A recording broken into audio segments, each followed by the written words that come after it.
All right, great, thank you. Well, thank you everyone for being here for this very quick meeting that we're having of the Rent Control Board on April 6th. This meeting is being held by Zoom, which means that if people are in the audience there and they have a question, they can post it into the Q&A. Please put your name and address for our minutes. This meeting is being recorded by Local Cable Access, so it is live, and it will also be available upon demand. And we're going to just do some introductions to ensure that we have a quorum, starting with the late Jamie Stebbins. Jamie Stebbins. Jennifer Stacy. Dottie Fulgenetti. Greg Barger. And we have our attorney, Kate Federoff, our interim town administrator, Sean Dugan, and our executive assistant, Elizabeth Hegg. So we're going to jump right into it. This is a continuation of the February 26th public hearing that we had to consider Crown Communities LLC, located at 305 Turnpike Street, Easton, Mass.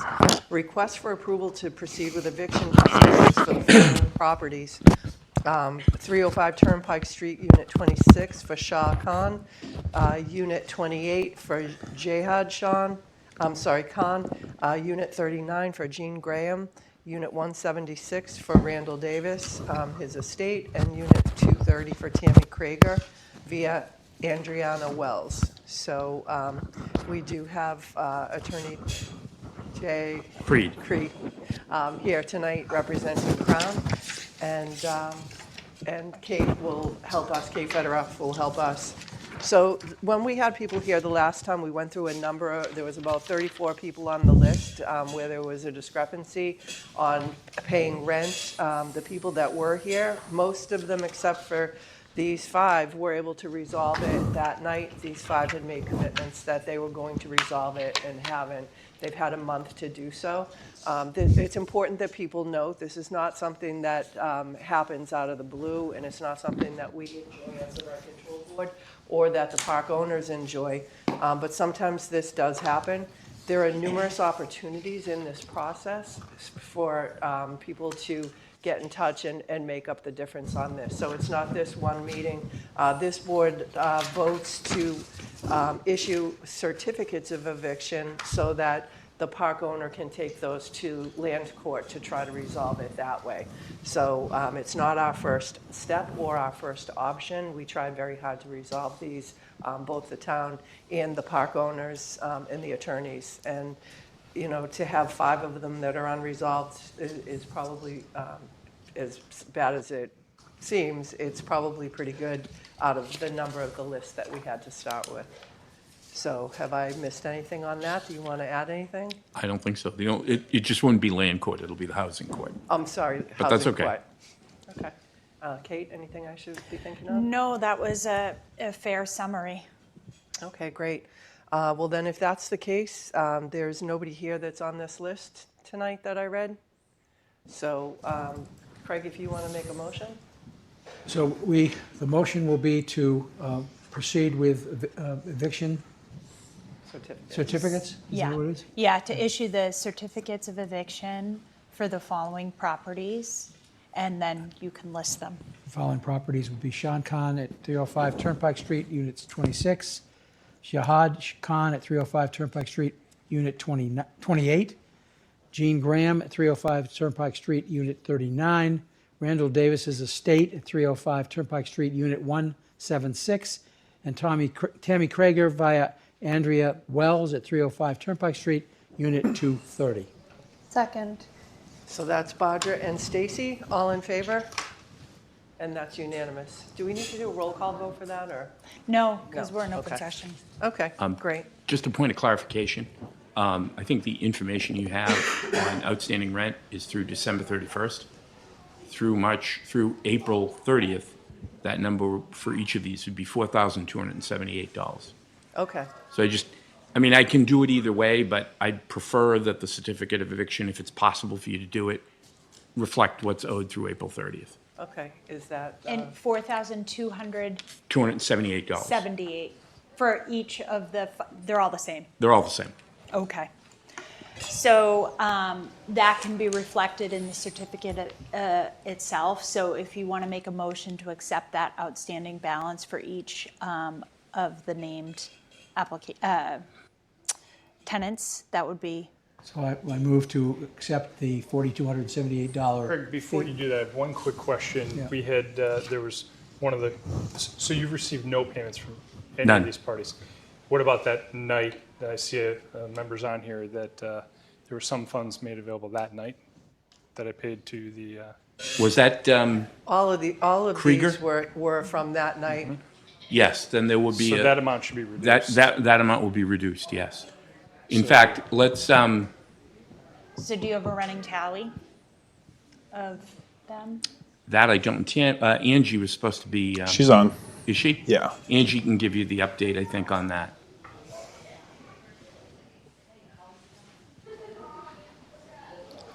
He's promoted her to panelist. Magically. She declined to be promoted. I'll allow her to talk, and if she'd like to unmute, there we go. There we go. Okay. You're free to talk, Angie. My apologies. Yes, I actually do have a running tally. I've been staying in close contact with Elizabeth to make sure that notes have been updated. I received payment from Mr. Khan, Site 6, promise that he made it. He has yet to hear the. Sorry, Angie, you're breaking up a little bit. Okay. Let me see if I can try that. I can hear you clear now. Okay, there we go. Okay. I did receive the partial payment from Mr. Khan, Site 26, at the hearing at the end of February. And he made a comment that he was going to cure the remainder of the account within the next 14 days. That has not happened. So what's the outstanding balance for, and we're talking For site- Shah Khan? Sean Khan, yes, that would be correct. And I'm just trying to open up my file folder here. Of course, the computer is being a little bit difficult for me. So give me just 2 seconds and I'll have that opened up for you.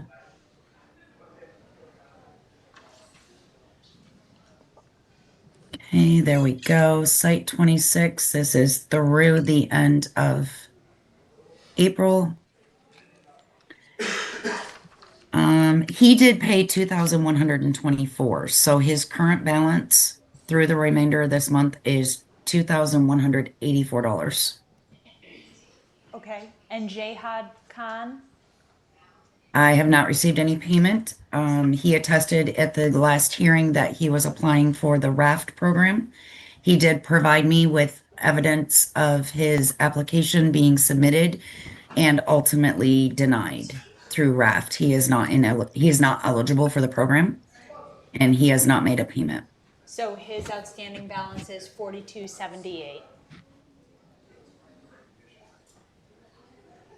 Yes. Okay. And Jean Graham? Jean Graham, I have had zero contact for either of the units under her name, and both of them are. Well, I'm showing 4308, I'm sorry, say again, Angela? 4,308. We only have one unit. We're off by about, We have unit 39 on here, one unit. now 40 is in her name as well. It's her son that's living there. We don't have that on this list. It's not on the agenda, so that can't be part of it. Okay. So for 39, the account is still open. Okay, Randall Davis, 305 Turnpike Street, unit 176. Correct. That account is still open as well. It'd be for his estate. He passed. His former spouse was working on some paperwork. As soon as she was able to get paperwork to be able to sign on his behalf, her intent was to just sign over title to the home and allow the community to do whatever the ownership decided to do with that, which is probably tear it down. Unfortunately, I've had further contact with Mrs. Davis, and no record of any payment or any paperwork being completed on that account. And what's the amount on that? 4,308 as of right this second. Okay. So what was the dollar amount that you just had? Is it 4278? 4278 was for Jihad Khan. Yes, okay, so the difference therein lies in a $30 late fee that would have been assessed right at the end of the month. That's why my records for Mr. Davis's account show 4,308. Okay, and then the last one that we have is Tammy Krieger via Andriana Wells, 305 Turnpike Street, Unit 230. Okay, Unit 230. I have had correspondence with these folks a couple of times. They keep inquiring on address and say that they intend to pay. Current balance, I have not received any payment since the last hearing, and current balance on Ms. Krieger's account is 2,912. And that is because we did receive a donor payment at the end of February. So what do we do about the other Jean Graham estate for Unit 40? I think Continue this? that one was already formally issued. 39 had a subtenant. Okay, so it was already issued. Okay. Okay. So For I believe 40 we have the was, CFE yes. For that, for the other Okay. unit. Yes. Yeah. that's good. This is the one where Mr. Davis died, and it's Mr. Newcomb. Newcomb. We're trying to get him to move into Switch the the unit. estate Yeah, okay. and Understood. purchase it from, so he'd become and rather than a subtenant, he'd become an owner renter. Okay, fantastic. So I think then we've got it wrapped up. So can we just run through those numbers one more time to make sure we're 100% correct, Angie? It's Shah Khan, and that's unit number 26 at $2,184. Yes, ma'am. Jihad Khan of unit number 28, $4,278. Yes, ma'am. Jean Graham of unit 39, $4,308. Yes, ma'am. And Randall Davis of unit 176, $4,308. Yes, ma'am. And the final is Tammy Krieger, unit 230, $2,912. Yes, ma'am. That is correct. So then the motion would be to adopt those balances as part of the issuance of the certificate of eviction.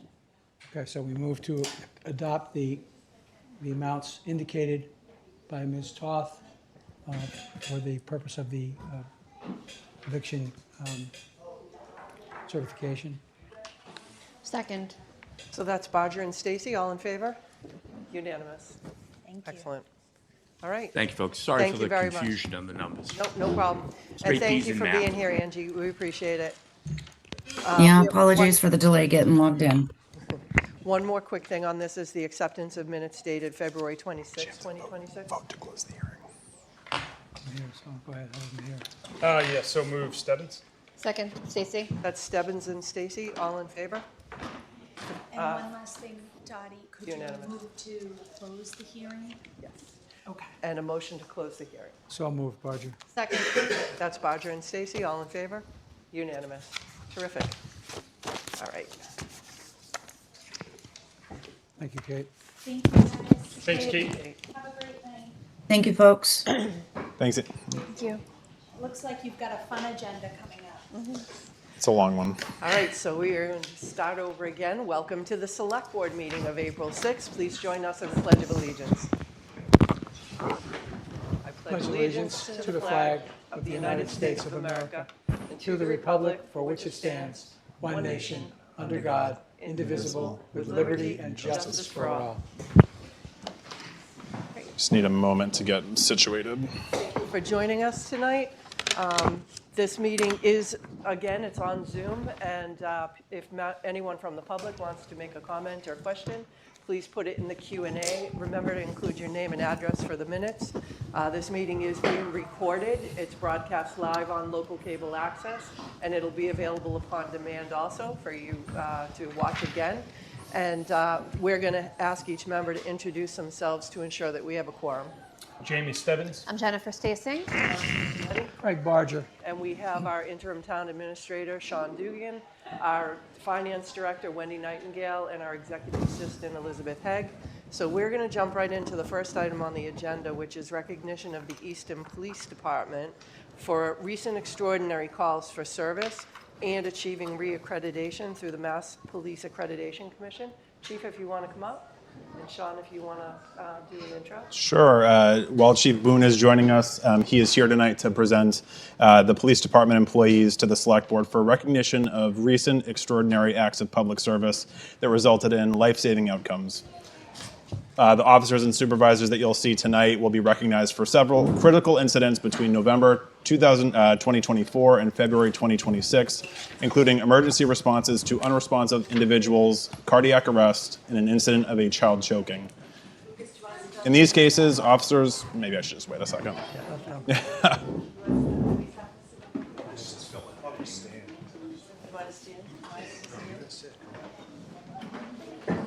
Good evening, everybody. Good to see you. We have some staff and some family members. Fantastic. Yeah.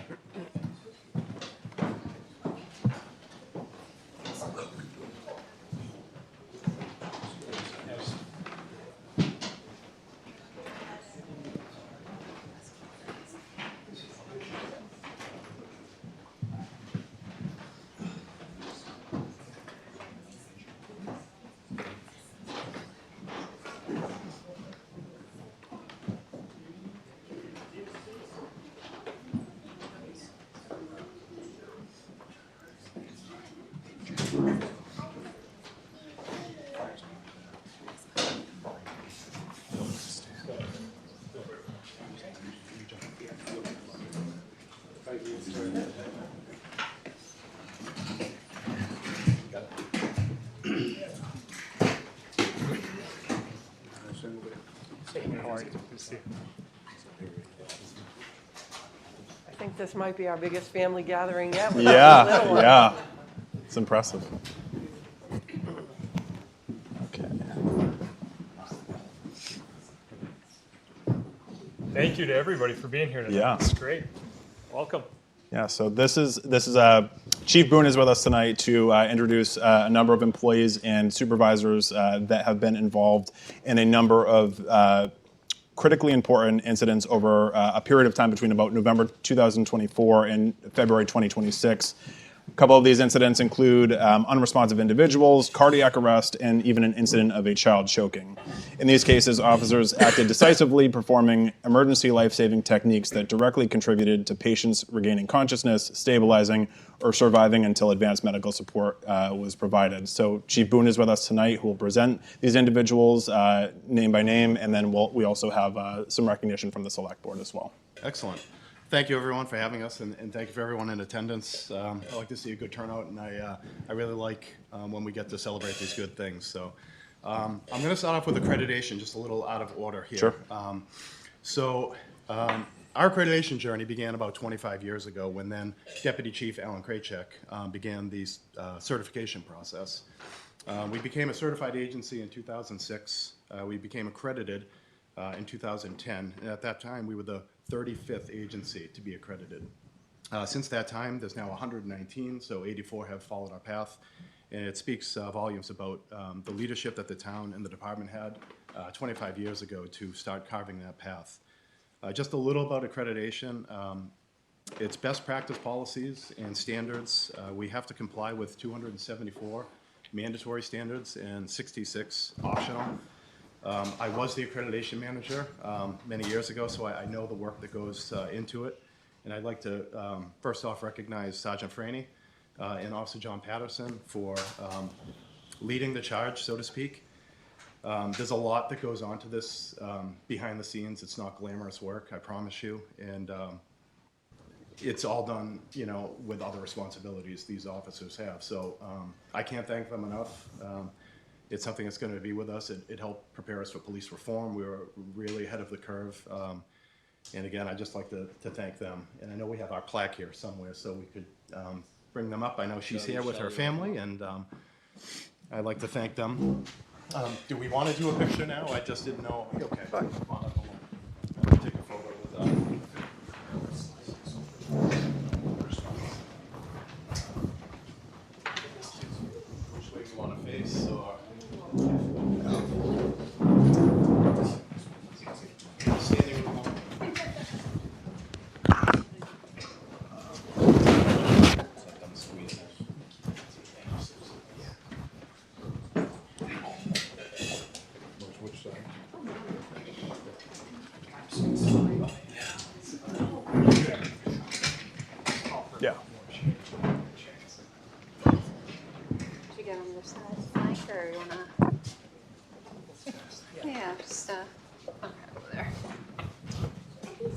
Squeeze that way.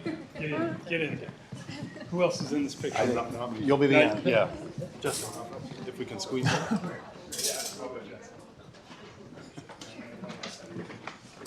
All right, folks. You guys are Zoom in a little bit.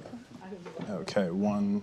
We're just gonna take a bunch of them here, and everyone's eyes will be open. That's great. Awesome. You're all set. Thank you.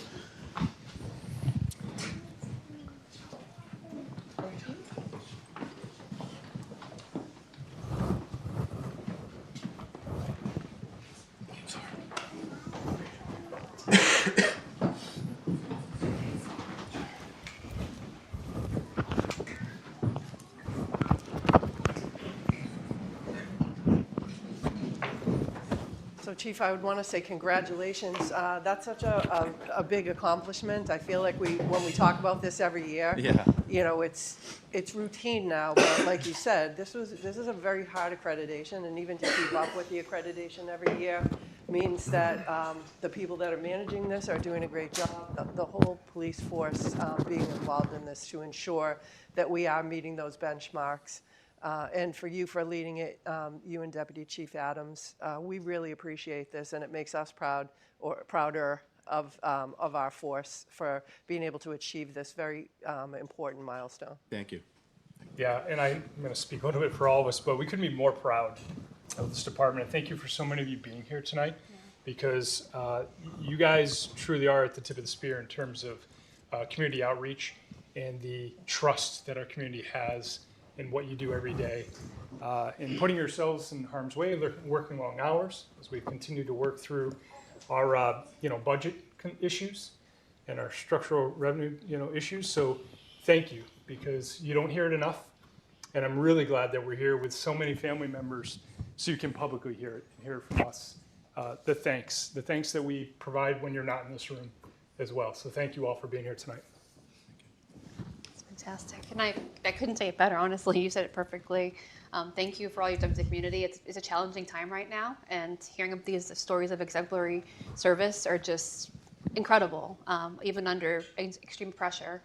The fire department is just a model for how it should be run in a community. So thank you, and thank you to the police department. Sorry, and thank you to all the families, public service in general, I should say.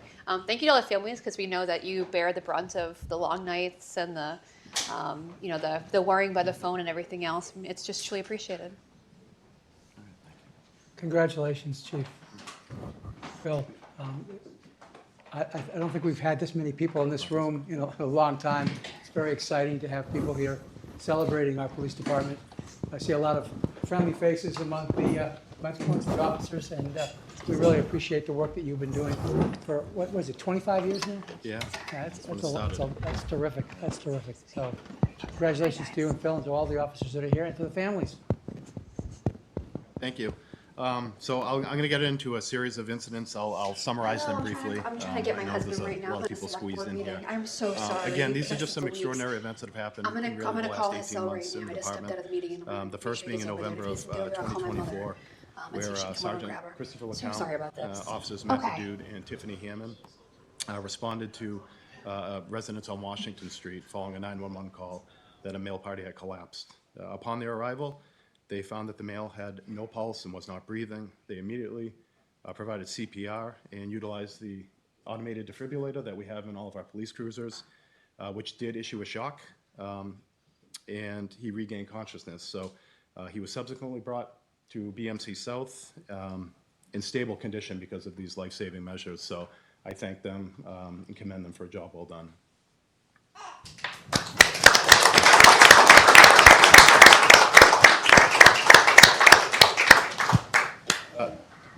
The next incident was just this past fall on October 29th, 2025.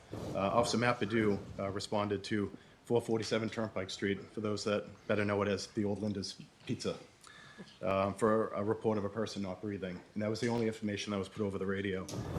When he got there, he discovered a 4-year-old little girl was lying on the floor, and she was unresponsive, with her parents obviously frantic.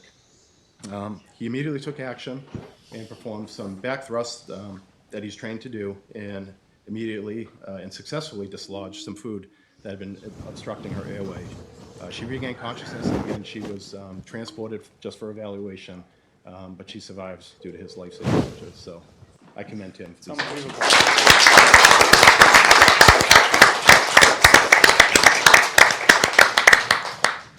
So about a week later, you're going to hear two more names that I've already mentioned. Officer Badute again, along with Officer Hammond, and this time they were joined with Tyler Sutton. We responded to the pickleball court up near the Union Villa following a 911 call of an unresponsive male that had collapsed. When the officers arrived, they found a bystander performing CPR. They immediately took over the CPR. Again, deployed our AED, our defibrillator. Again, gave it a shock. Were able to get him back, and fire department brought him back over to BMC again, and gave him a chance, and he survived again due to their life-saving measures. So I commend them again, and Tyler for a great job.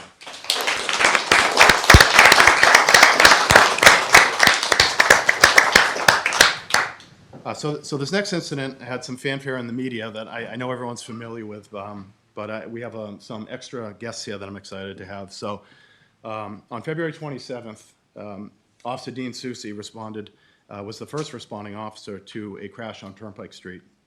Upon arrival, he found two vehicles fully engulfed in flames and two bystanders, Alexander and Ryan Mendes, who are here tonight, on scene.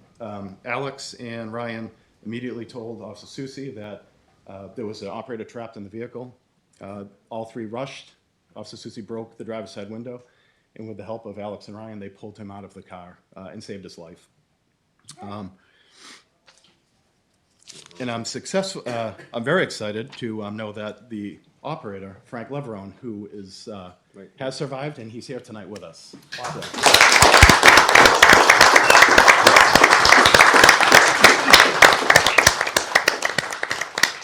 This story has garnered a lot of attention, and I'm still getting calls for the body camera footage from People Magazine. I'm getting media reports. We get regularly records requests for the footage in any of the police reports. Recently, the Boston Celtics called me, made me feel important for the day. They offered Dean, his wife, and Ryan and Alexander an opportunity to go to the Celtics game. Brought them out to half court and recognized them as the hometown heroes. And I know they had a great time, and the Celtics won that night, which was even better. So like I've mentioned with everybody here, I commend everybody in this room for all the good work they do. They really come to work every day trying to make a positive impact on this community, and they make my job much easier when we have a core that really cares about the town.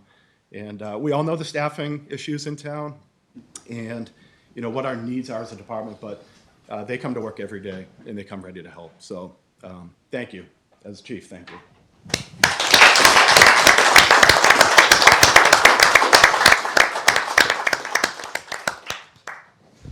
Chief, we have some citations, Yeah. but after we do this, maybe it would be great if we could all go out in front of the building and take a quick picture with everybody Absolutely, together. I'd love to see that. Yeah, absolutely. Right. Do we want to bring everybody up in the order of which I just named them in hand, or do you want to go? What's the Sure, easiest we way? can do that, and we'll do that on Okay. TV. Can we make just a couple quick Yeah. comments that when you hear these things and we think of how rarely people survive, right? To be in, whether you're in cardiac arrest or to show up and someone's choking, and to have these life-saving measures attended in the time that they did. Ryan and Alexander, you as well. People don't survive these very often. The percentage is very, very low. So to be here tonight is amazing. What an honor to have you guys here and to have all these individuals who help save lives that, quite frankly, the percentage chance you have of making is very, very low. So these are amazing stories of saving people's lives, and sure for you to be here tonight. So thank you. It's amazing.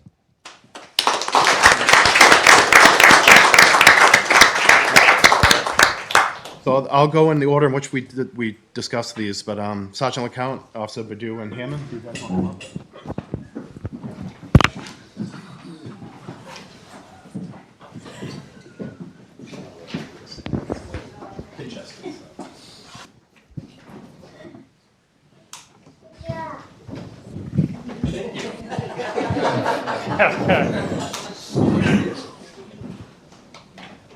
These are are all very similar, so I'll just read the first one. Do you want to read your letter and I'll read our letter, or? You can just do, if you want to do yours, that's easier.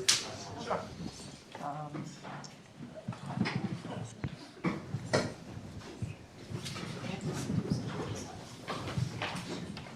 So this is for Sergeant LeCount. On behalf of the Town of Easton, we'd like to extend our sincere appreciation for your professionalism, dedication, and outstanding service. Thank you. Your actions reflect a strong commitment to public service and demonstrate the highest standards of law enforcement.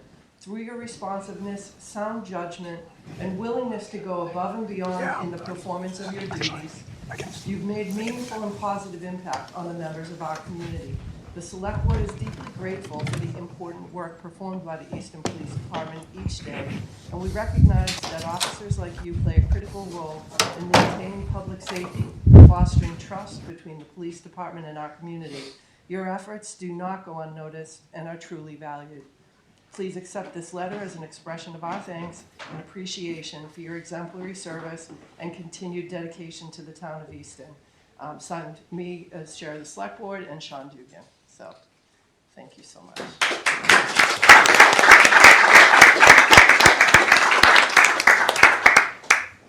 And Officer Badoo, congratulations. And thanks.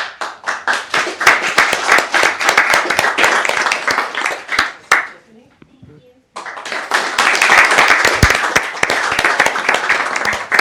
So the next group is, don't go anywhere, Matt.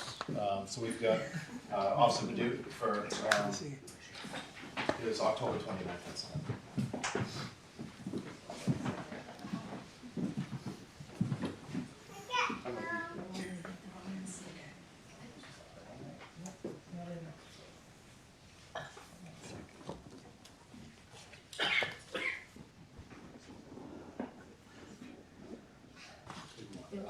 Yeah, they're all together in one envelope.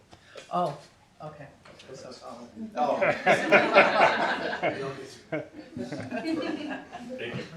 Thank you. Thanks, Matt.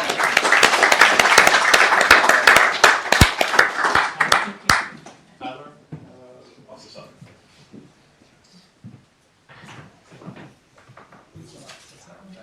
congratulations, thank you.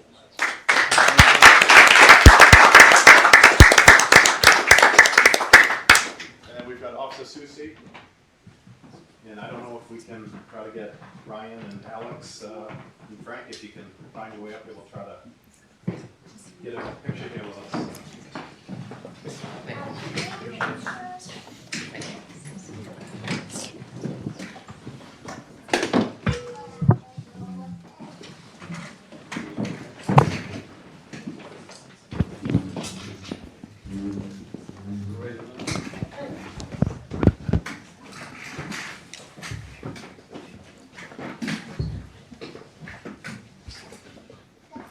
You guys want to get over the other board members? At least, Great. that would be great, actually, because I can see you all from this. No, right there is good. Oh, okay, all right. Jamie, move in a little bit closer. Okay. Excellent. Got a bunch of this.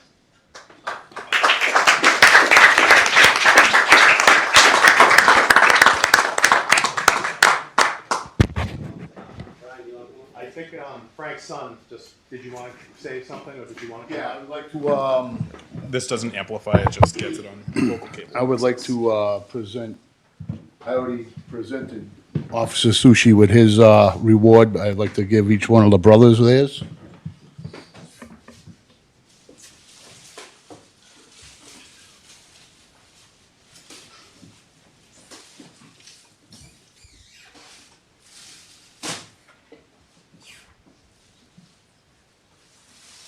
Alex?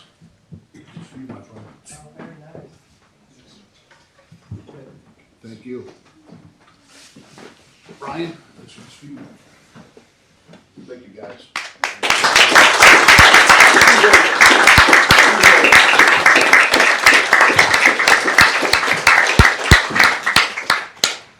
You have citations for Ryan and Alex also. Ryan? And Alex. Thank you so much. Maybe we take one more with the flags.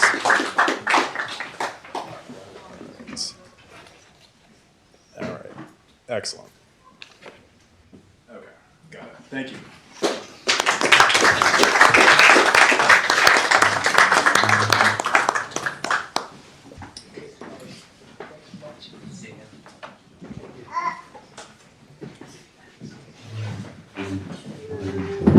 Did you want to recess and we'll go take a phone? Oh, I'm sorry. All right. The last citations for Officer Pettit and such.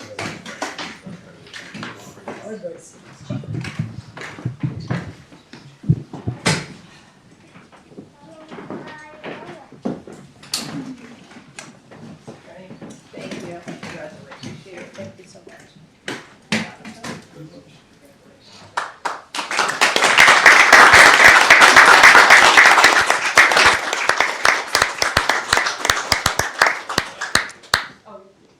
All right, Did you want to recess? We'll take a photo? Yes, we're gonna take a quick recess, ECAT, we'll be right back. Always looking out for me.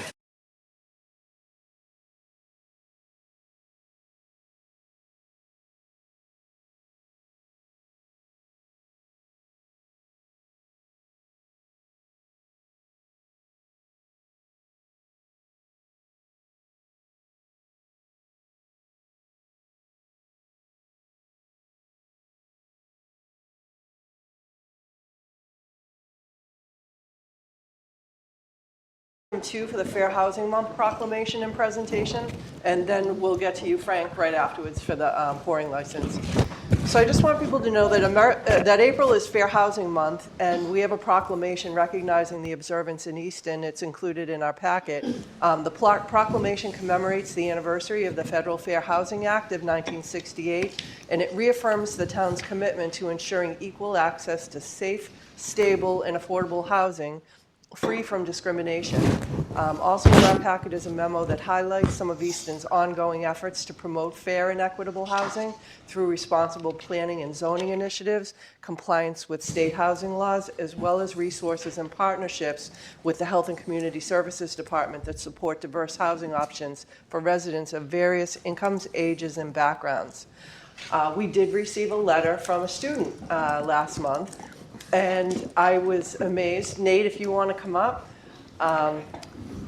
Nate sent us a letter, and he was asking us to find new ways to consider bringing housing to the community. So I don't want to steal your thunder. If you want to sit down, if you're more comfortable, you can do that.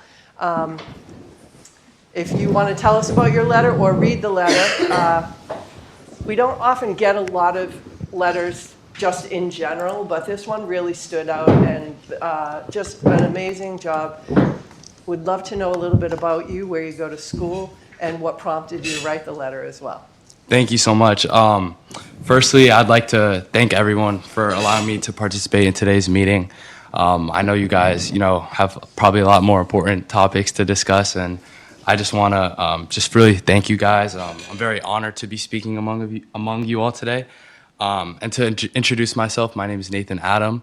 I'm a senior at Buckingham Brown and Nichols. It's a school in Cambridge, so a little bit far away. I've lived in Easton for almost 2 years now, but I used to live in Boston for the first 15 years of my life. And what I will say is I've grown up around a lot of townhouses, apartments, high-density housing, and stuff like that. And so when I moved to Easton, it was like, a big transition because like around 80% of homes are single family.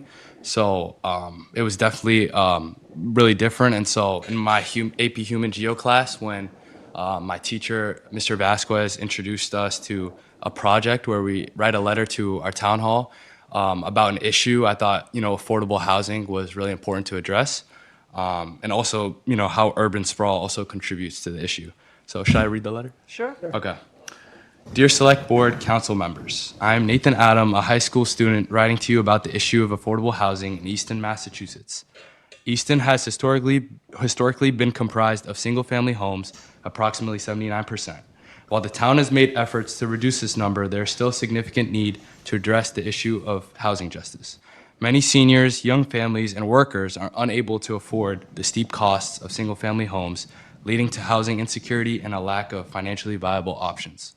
I would like the council to prioritize new zoning laws that allow more high-density, diverse, affordable housing types. These houses would be placed in an area that is more accessible and more walkable. Easton, being very car dependent and lacking walkable infrastructure such as sidewalks and crosswalks, also needs to be addressed, as it creates inequality for residents without automobiles or cars. Please support these laws that promote high-density housing, increase the pedestrian infrastructure, and reduce the inequality for residents who are low income or have disabilities. Although I recognize that this will increase taxes to cover the costs of installing transportation and utility infrastructure, the investment will yield long-term benefits that significantly outweigh the short-term costs. The higher density housing will allow the town to generate more property taxes with more residents while requiring fewer resources to sustain the population increase. The investment in pedestrian infrastructure will not only contribute to Easton's walkability, but also to its economic growth. Businesses and stores will benefit significantly from foot traffic, as residents will make purchases in town rather than at distant malls or cities around Easton. I believe that through these actionable steps, we can achieve an economically growing and affordable town. Sincerely, Nathan. Well, you've done a lot of research.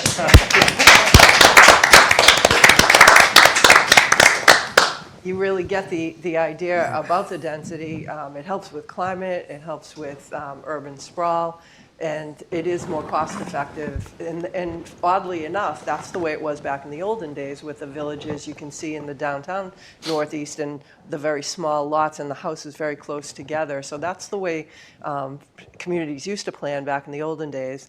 And then they wanted, bigger areas, which are harder for the town to maintain for infrastructure and a number of different reasons that you mentioned in your letter. We'd love to hear this from young people. We had a couple of young people stand up at town meeting once and talk about that, their fear of not being able to live long-term in Easton, that there wasn't a place for them. And that's something that we're very concerned about too. We're trying to do things right now that we plan for, what we are voting on and researching and planning now is what's going to happen, in 10, 20, 30 years from now. I know I probably won't be here in 30 years, so people that are younger should be the ones at the table having these conversations because you're going to be here the longest amount of time, living in Easton, hopefully. So we also have Nikki Dostumian, who is chair of the Affordable Housing Trust, and we're going to bring her up to just talk a little bit about some of the things the Affordable Housing Trust has done that support what you're talking about.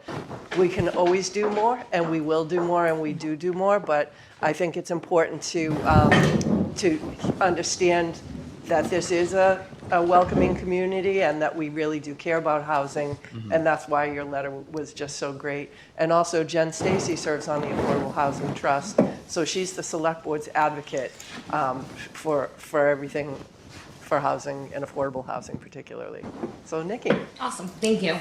And thank you all. The Select Board has been very supportive and open to all of our Affordable Housing Trust mission, goals, and it's very much appreciated by all of us on the Trust. And first, really, I want to thank you. Awesome letter, great job. And I just really can't stress the importance that I feel about civic engagement, especially with young people. As a community volunteer, I find it really fulfilling. As a community, I think it's essential to have a thriving, growing community that reflects the values of the people that live here. So I want to thank you for doing this and encourage you to keep doing it. Tell your friends, get involved. I have an 8th grader myself who I want to, he'll be doing a civics project that relates to some town governance now too. And I'm encouraging him to get involved. I should have brought him tonight, but anyways, what I wanted to do a little bit was tell you a little bit about what we, as the Affordable Housing Trust, or as Easton have done to support affordable housing to date. And the first thing that came to mind was the fact that we actually have an Affordable Housing Trust. I think the legislature passed a law enabling communities to have an affordable housing trust in 2005, and so Easton adopted one in 2007. And we're only about 1/3 of the communities in Massachusetts actually has one. There's about 120 affordable housing trusts across the state. It's about 1/3. So just having one, I think, demonstrates our support for affordable housing in town. We're a 7-member volunteer board supported by our invaluable community planner, Wayne, who unfortunately can't be here tonight, but he's the best and always thinking creatively of ways to get to increase affordable housing, diverse housing in the town,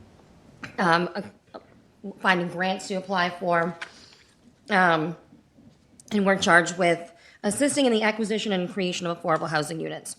A couple other things we do. We maintain a housing production plan, and we recently just revised ours, and that basically just helps us review and identify affordable and diverse housing goals for the planning for the future, like Dottie was saying.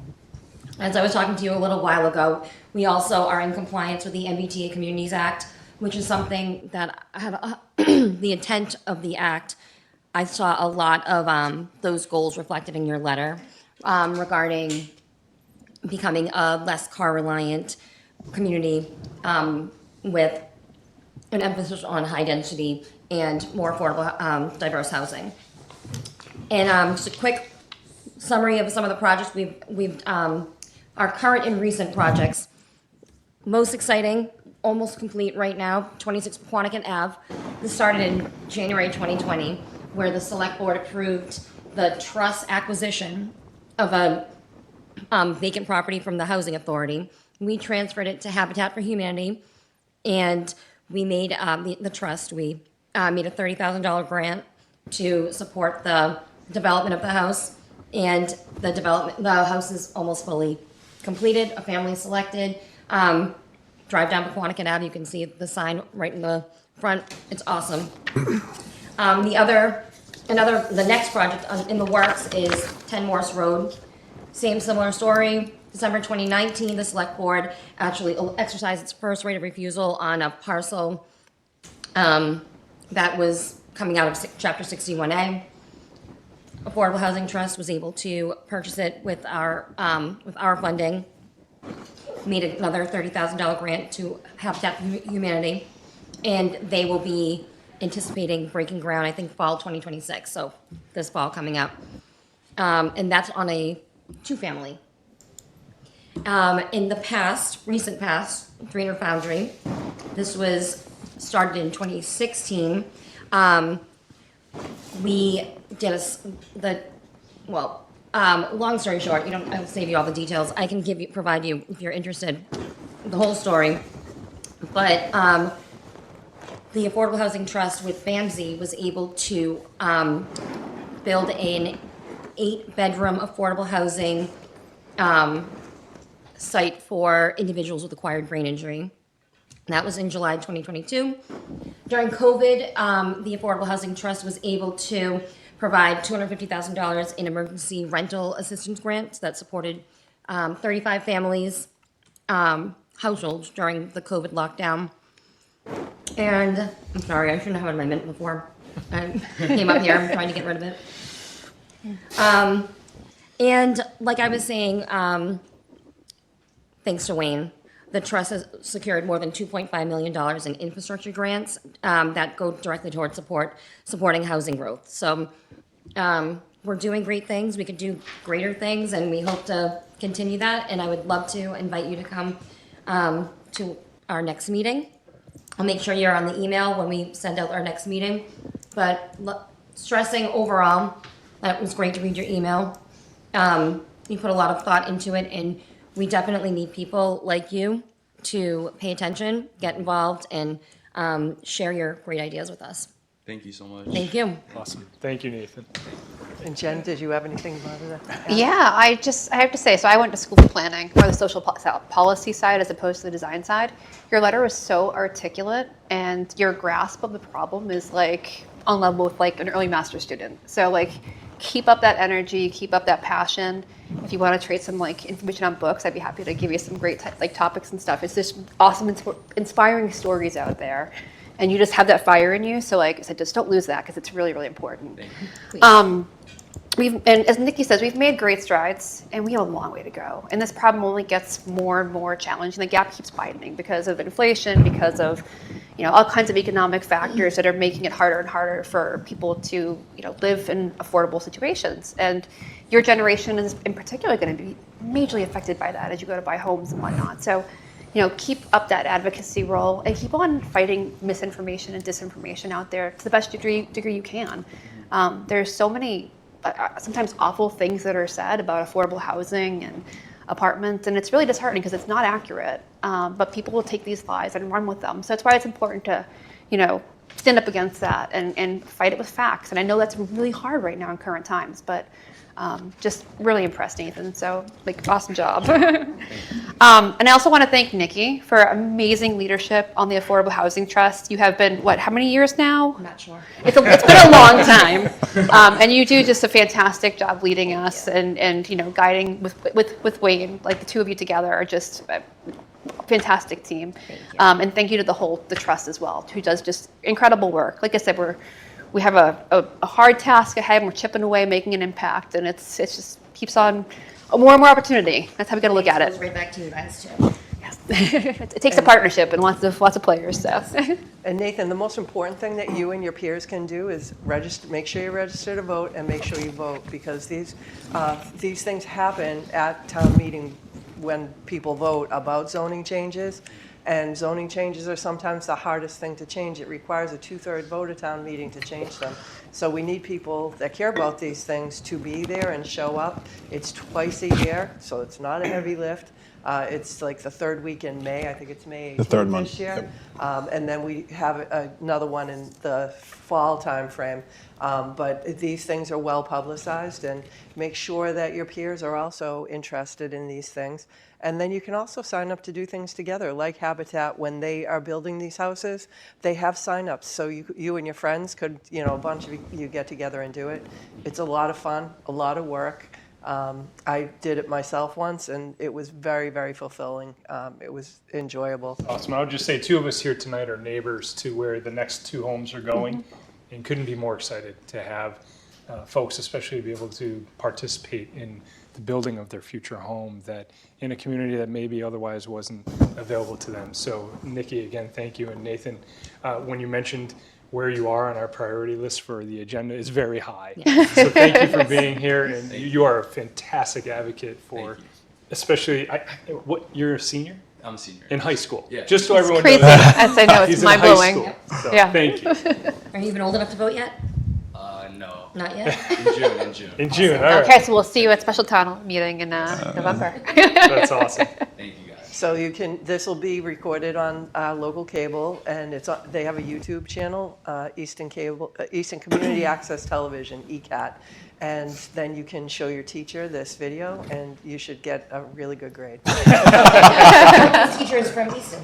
Oh, really? Yes. Yeah, Really? he actually Oh, is, yeah. excellent. I don't know how long he's been living in Easton, but his name is Xavier Vasquez. So, Oh, okay. yeah. That's terrific. Well, Yeah. thank you so much for being here tonight. We really appreciate it. Thank And we're very proud of you. Thank you. Awesome. Thank you, Ed. Take pictures too? Yep, you want to get a picture Absolutely. with the board? Yeah. Hey, That's the best way to get a good grade. I like that. He's got evidence. Thank you so much. Cool. Thank you guys. Very nice to meet you. Very nice Yeah. to meet you. I'm gonna get on the other side. You stay right there. Okay. I'm sorry. Oh, you're Nice good. to meet you. I'm going to steal one after Nikki. One on this way. Options. Great. Oh, and then just go.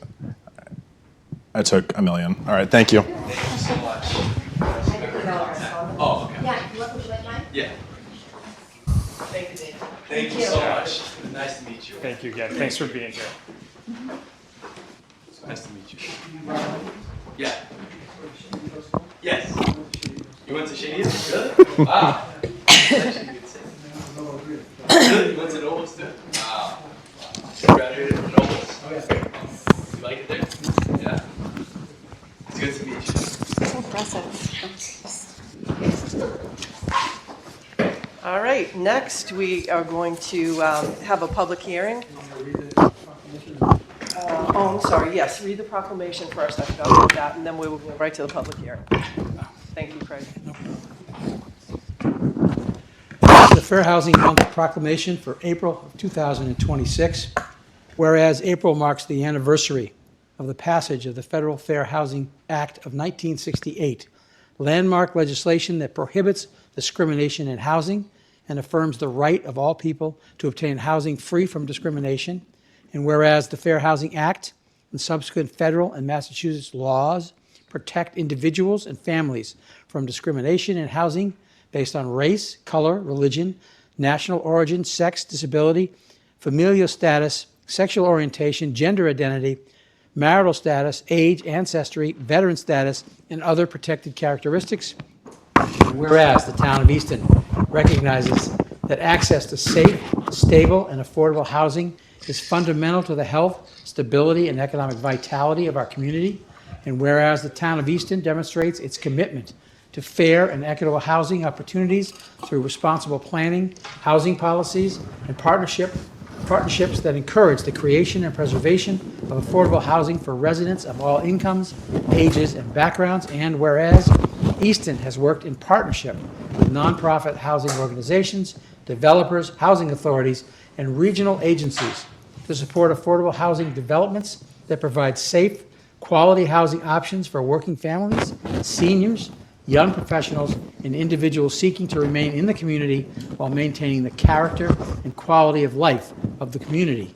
And whereas Easton's residents, volunteers, boards, committees, and community organizations have played an important role in supporting housing initiatives and fostering a welcoming and inclusive community where people of all backgrounds are respected and valued. And now, therefore, the Easton Select Board does hereby proclaim the month of April 2026 as Fair Housing Month in the Town of Easton and encourages residents, businesses, property owners, and community organizations to join in recognizing the importance of fair housing and continue working together to ensure that Easton remains a welcoming, inclusive, and vibrant community for all. Adopted this 6th day of April 2026, Dottie Fulgenetti, Chair, Craig Barger, Vice Chair, Mark Lamb, Jamie Stebbins, and Jennifer Stacy, members of the Select Board. Great, thank you. And we're going to post this online along with the other resources that were mentioned earlier so that people can look at those and think about those a little bit. So I'll mention that we do have a web page on our website dedicated just to housing resources. And while we were in this meeting, I created a short link, so it's a little bit easier, but it's easton.ma.us/housing. And it has a whole host of resources on affordable housing, emergency housing assistance, first-time home buyers, moderate income home buyers. There's a whole bunch of resources for people of all stages of their life. great, thank you, Sean. Thank goodness we have a tech guy. I was like, I was feverishly typing. All right, with that, we're going to move to the public hearing, and Craig, if you want to read the hearing notice on that. The Select Board of Easton, as licensing authorities, will hold a public hearing at the Colleen A. Corona Boardroom, 136 Elm Street, Easton, Mass. On Monday, April 6, 2026, at approximately 6:30 p.m. to consider and act upon the application of Shoveltown Brewery Incorporated, the licensee, for amendment, change, or alteration of premises pursuant to Mass General Law, Chapter 138, Section 19H, which includes consideration of the licensee's pending application for 2 new farmer pouring licenses, one for a farmer winery license pursuant to Mass General Law, Chapter 138, Section 19B, and one for a farmer distillery license pursuant to Mass General Law, Chapter 138, Section 19E, all for the premises situated at 50 Oliver Street, Easton, Mass., with a plan on file at the Select Board's office. Great, thank you, Craig. Frank, you want to come up?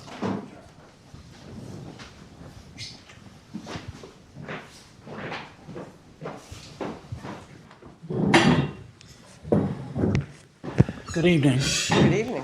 Frank Altieri, Shoveltown Brewery, 10 Balsam Lane, Northeastern, Massachusetts.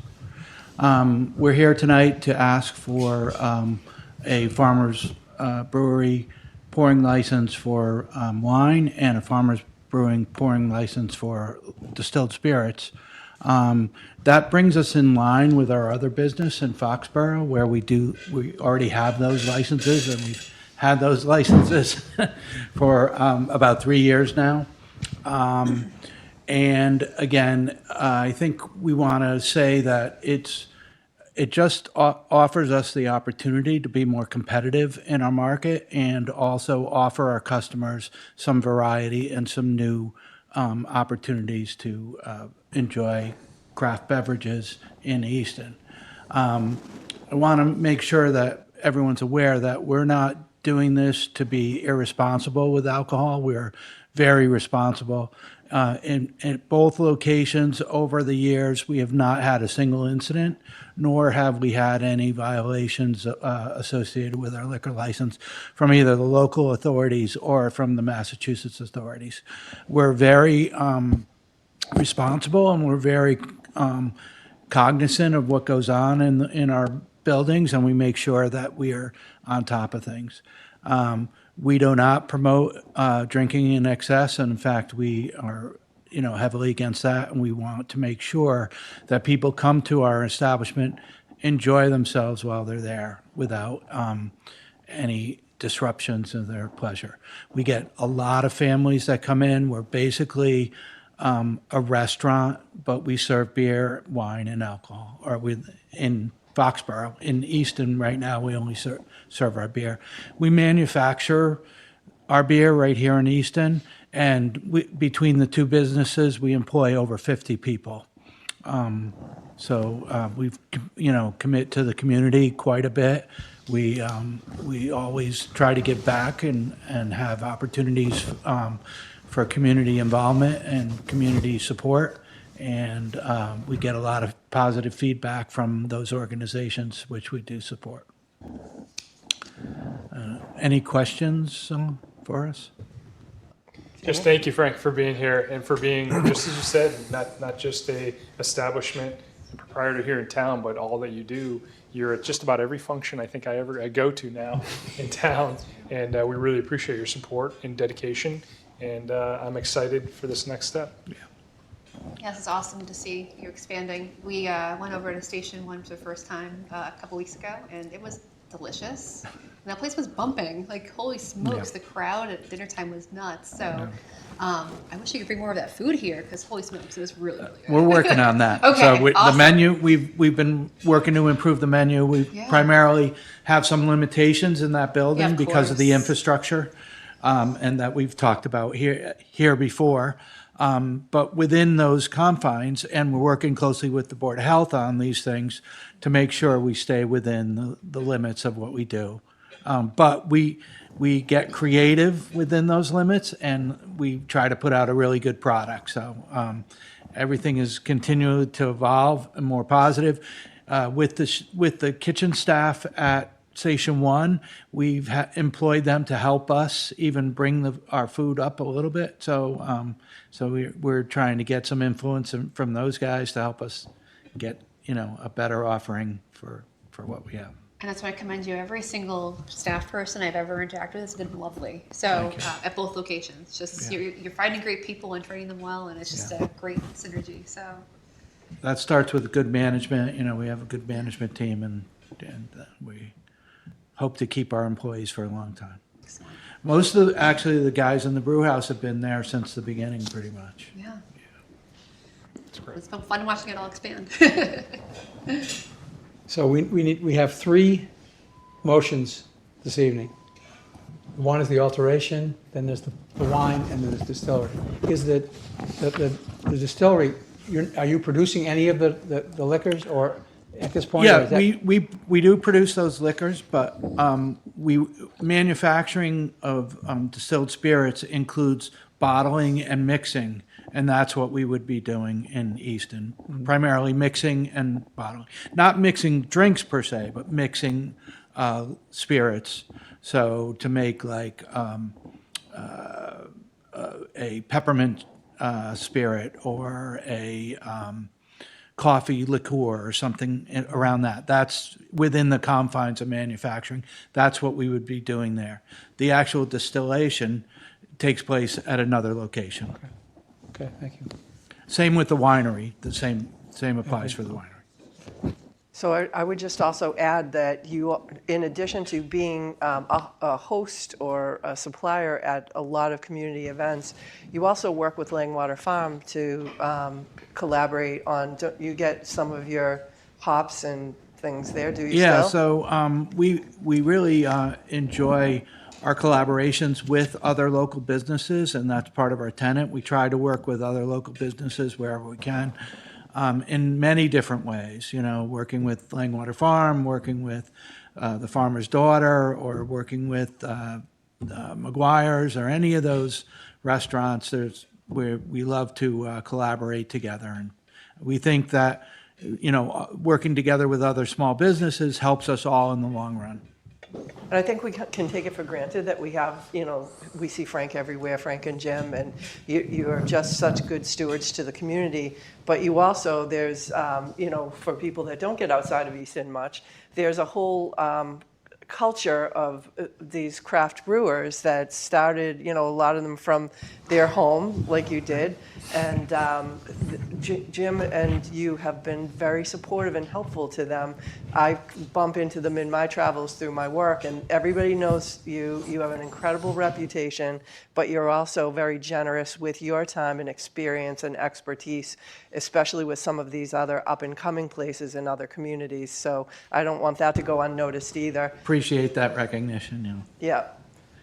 All right, Craig. Okay, so we have three motions, which we'll do individually. One is to approve the change or alteration of the premises pursuant to Mass General Law, Chapter 138, Section 19H at 50 Oliver Street.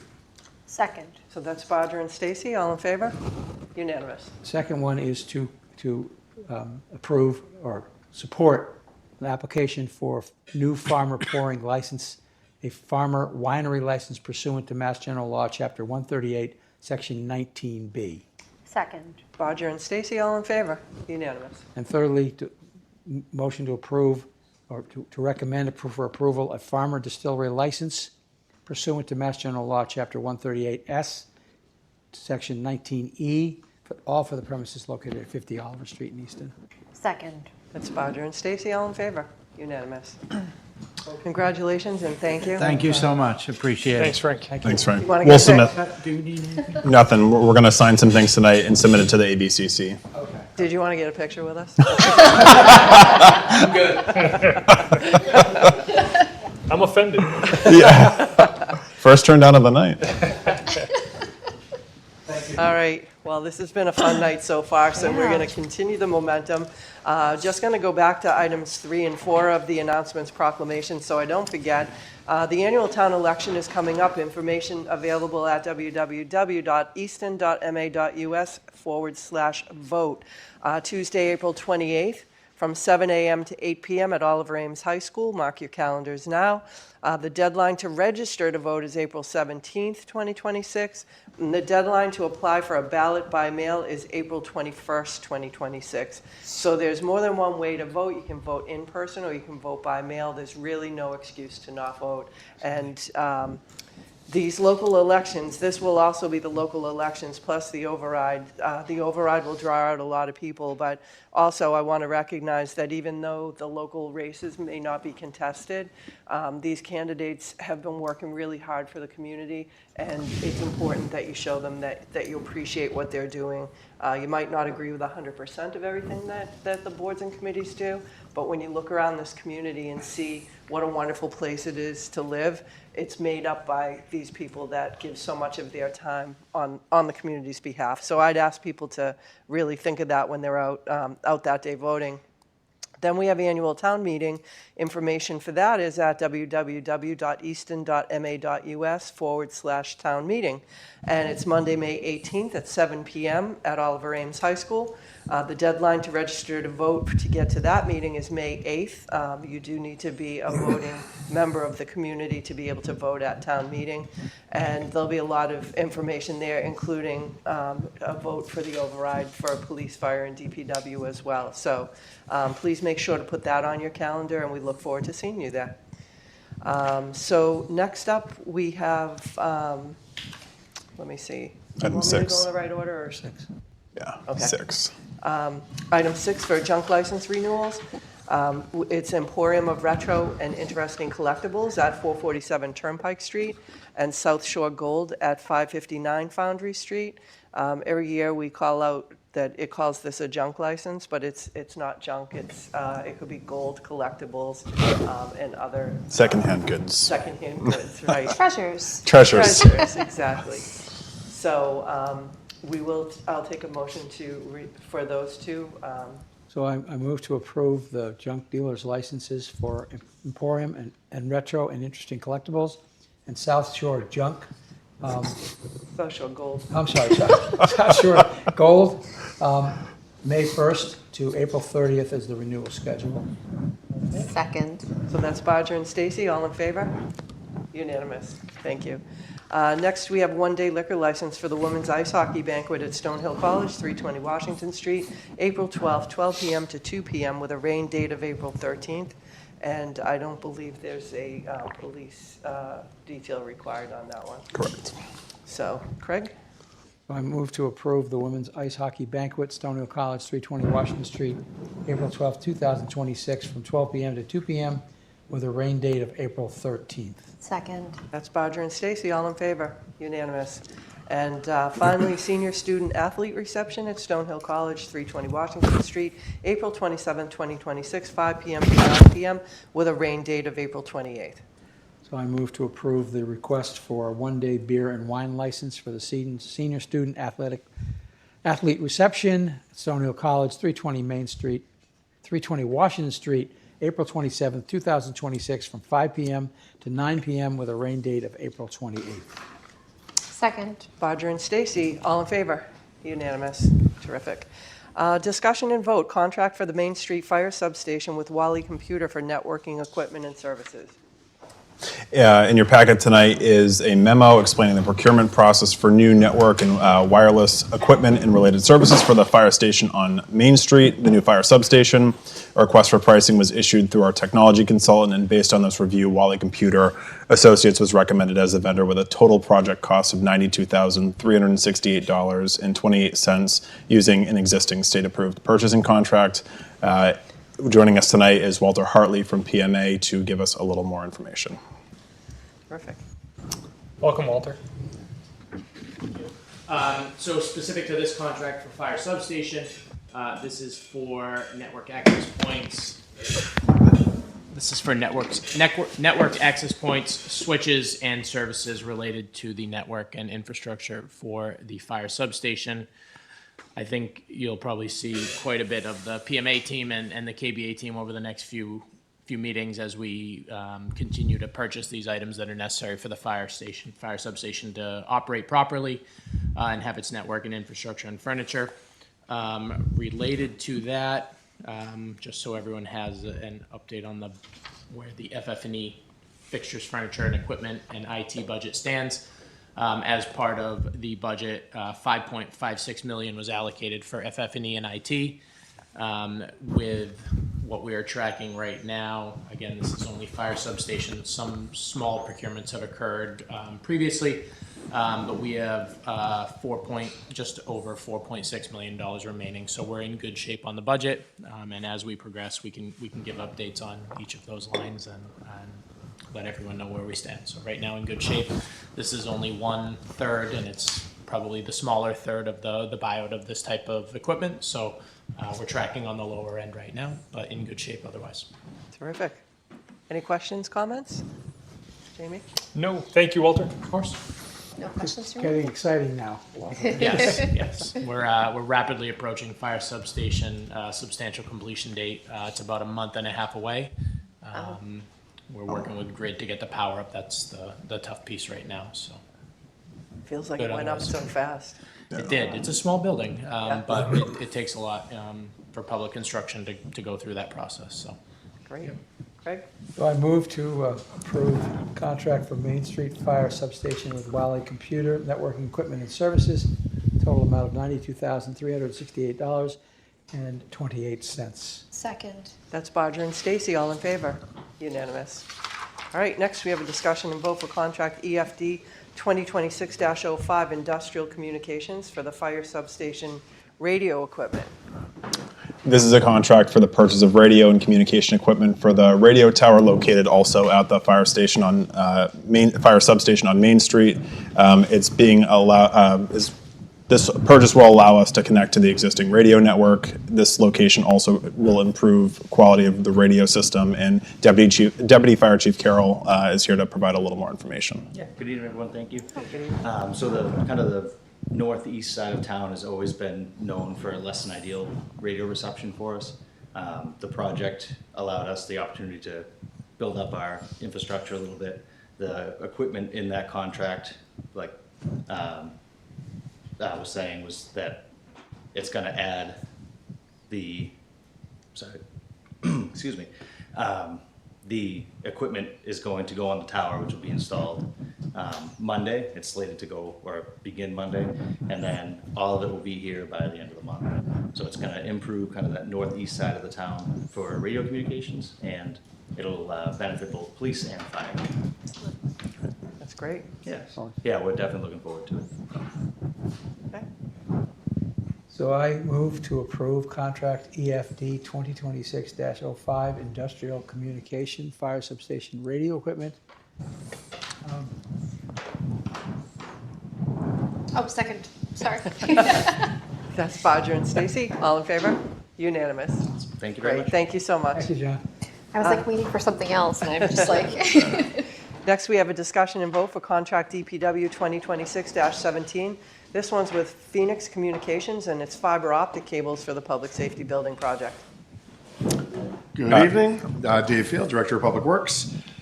Yes, this is another contract for Phoenix Communications for fiber to support both of the buildings. This work includes installation of about 11,000 feet of fiber optic cable and associated splicing. The contract value is $81,828, and Phoenix Communications is on the state bid list. That's terrific. Any comments or questions? None. No? Just a quick question about the fiber optic cables do they run on the poles that are currently existing? Correct. And this is actually going to be, we originally anticipated, we did a previous contract with Phoenix. We thought we had enough fiber pairs, but they were between the time we executed that contract and this contract, some of those fiber pairs have been utilized now for SEMREC for the radio communications. So that's why we're having another contract to do this. It is all within the available budget for our new public safety buildings. And this will actually give us a lot of redundancy going both ways through the town. Okay. So, but yes, they are hung on the poles. Okay. And that's really important because that is the emergency response center for us. Exactly. Exactly. So I move to approve contract DPW 2026-17 Phoenix Communications Incorporated fiber optic cables for public safety buildings, for the public safety buildings project in the amount of $81,828. Second. That's Bodger and Stacy. All in favor? Unanimous. Great. Now we're going to receive a presentation on the Stormwater Utilities Steering Committee recommendations. So this is a long time coming, and we're really excited to hear what the committee has done and what you recommend. Whoops. Actually, I realized I'm a little rusty. I have to hook up the HDMI. Oh. Thank you.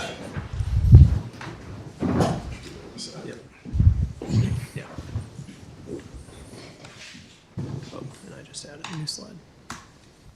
Okay.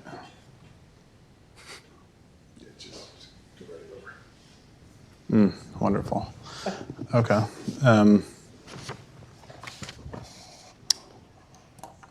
Here we go. There we go. Okay. If you could just hit F5, it'll make it expand. There you go. Thank God. All right. Thank you, everybody. It's always a little nerve-wracking when we're putting something up there. So Yeah. good job. All right. My name is Jim Hamilton, 14 Morse Road, serving in the capacity of chair of the Stormwater Utility Steering Committee. I'll primarily go through the slides Dave, as the director of the DPW, will be here to answer any more technical questions that I may not be able to answer. But what we really want to do is give a presentation to the select board and anyone watching what the Stormwater Utility Steering Committee has been working on and what we're going to recommend in terms of a stormwater utility.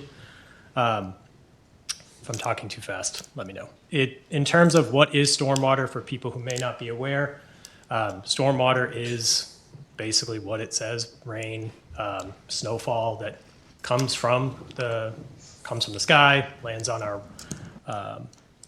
impervious surfaces like our homes, our roads, our driveways, as well as the ground that is not yet developed in Easton or will never be developed in Easton. Instead of it seeping into the ground, however, especially as we continue to build homes, maintain roads and things of that nature, that water that comes down and lands there has to go somewhere. Right now it is going into, a town-owned and operated storm drainage system. So specifically, why are we looking at a stormwater utility? There is a significant amount of existing stormwater infrastructure that was built and or installed over the last 50 to 80 years. It's probably an accurate time range. Much of that existing infrastructure is well past its useful life and requires significant maintenance, upgrades, and replacement. There are some numbers here, but for example, 5,135 drainage structures, 391,000 linear feet of drain lines, 529 outfalls, 127 detention areas. Since 2003, Easton is required to comply the EPA's NPDES MS4 stormwater permit, which I did write down what those mean if anyone asks. Compliance of that permit includes yearly reporting on activities, which include catch basin cleaning, street sweeping, outfall inspections, and the town, or the DPW, has currently identified $35 million in needs. Just if you had anything. Yeah, no, we have significant needs, and I gave an example, I believe, when we started this in October, of the 3 different areas we're talking about are catch basin replacements that are going to be required, replacing of deteriorated corrugated metal piping, and just working on 8 of the most needy culverts we have, total up to $35 million. That's not inclusive of everything we have out there. There's 3 examples that total that, and then we have currently no money to pay for in the general operating budget. And we do get a lot of complaints. I'm bracing myself because when the rain starts in the spring, these do flood people's properties, and they're upset, and they call us, and our hands are tied. There's really, you have sent people out to do the best that they can to try to clean culverts or clear away the easiest debris, but a lot of this is down deep, and it really does make an impact. So I hope people realize this is not just something that is a proactive thing that we're doing, which would still be great, but there's really a need for this. Yeah, agreed. And I would say that the latest draft permit of MS4 includes many new requirements that the town will have to comply with, including additional education and outreach, implement formal asset management system, a requirement to install 1 stormwater control measure per year, a catch basin replacement program, and then just some stats underneath here. So if we were to replace 20% on non-compliant catch basins within 5 years, approximately 700 catch basins at $4,000 per basin equals about $2.8 million in total cost just for that specific need. Dave, can I just see how you Sure, yeah. No. So there is no, this is almost like an unfunded liability. There's no Correct. resource from the state or feds to help us Yeah, meet these expectations. That's exactly right. There's some limited grants, which we apply for and have gotten, but that doesn't move the needle on the needs, the $35 million we have. Yeah, it's an unfunded mandate. It's a good cause. I agree with the needs and why it's being mandated, but again, that doesn't change the fact that we don't have any money to pay for it. I think that's an important point to make. Okay. Some more just statistics on some of the things that Easton's and the DPW have been doing recently. Completed a stormwater asset management plan, focused on culvert condition assessment for 112 culverts. The 5-year action plan that was developed recommends spending $16.9 million to address the 8 most critical culverts, or about a little over $3 million annually over that 5-year span. And the report recommends that the town investigate a stormwater fee to fund those needed improvements, which is what the stormwater utility would be.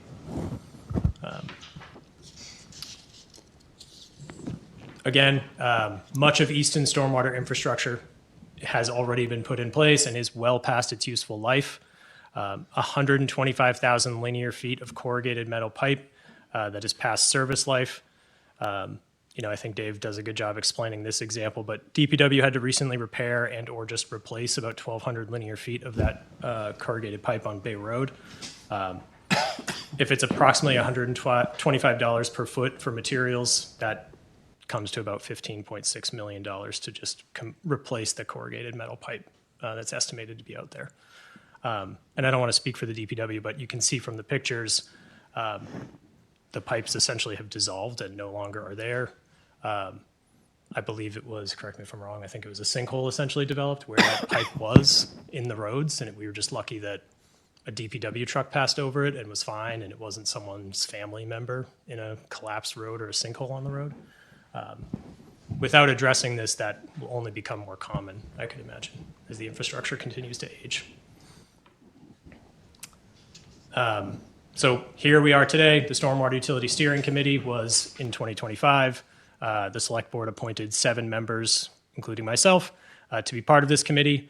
We, in town meeting in November of 2025, appropriated $35,000 for a feasibility study. We did hire consultants, Granite City Partners, to provide technical assistance in developing what a stormwater utility could look like, how we may address this problem. We've held 6 meetings to date. We did hold 1 formal public input session. Our last meeting did have a public comment period that was not attended by anyone from the public, unfortunately. We did draft bylaws and we did develop an overall fee structure. Our recommendations, I know the 1-pager on the right may be a little bit small, but what the committee is recommending is a $25 quarterly flat fee for all single-family residential parcels and residential condo units. For all other parcels, a $25 quarterly fee based on the number of equivalent residential units of impervious area on the parcel. We are approximating an ERU, which is what an equivalent residential unit is, to be about 3,900 square feet, using the median impervious area of a single-family parcel. So what we're saying here is that most residents of Easton who live in a single-family residential parcel or a residential condo unit would pay $100 a year as a stormwater utility fee. For other parcels, if we just want to use more of the commercial areas, like Target, I think, is a bigger one in Easton, they would pay a larger fee that is calculated based on that 3,900 square foot ERU. So if Target is equal to 4 ERUs, they would pay $400, for example, in the fee, to keep it simple. We are exempting municipal and state-owned properties in this. One of the reasons, because it is a fee, it's a utility fee, we thought it would be a bit redundant for residents to pay taxes to then have the town or schools or whoever pay this fee back to themselves or in the form of a utility. Chairperson Fulgenetti, we did investigate the state-owned properties that you brought up the last time. I believe it was sovereign immunity. Sovereign immunity was the term. Unfortunately, it doesn't look like we can build a state unless we have special legislative approval. They're not required to pay it. So we did hear that comment, though. And as a committee, I think it was our intention to try to make the billing streamlined and not have delinquent bills that would probably never get paid on the books. So.